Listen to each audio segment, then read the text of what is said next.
Quick video on the brakes that have rear electronic parking brakes, and even when they don't have electronic rear parking brake, the kind that are the wind-up kind.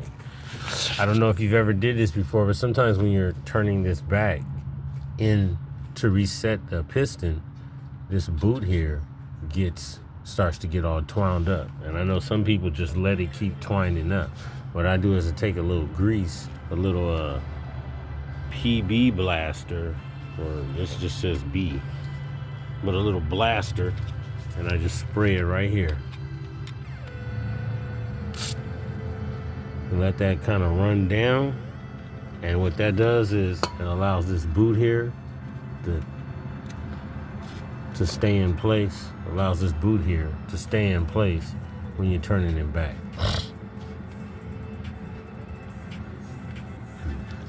And this is the electronic portion of the brake.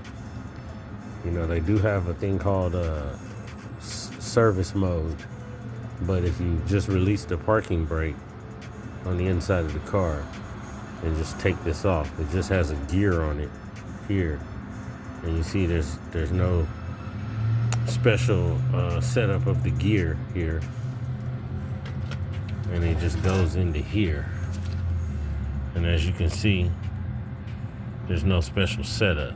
Take the two bolts out that are on each side there, and take that off, of course, after you unplug it.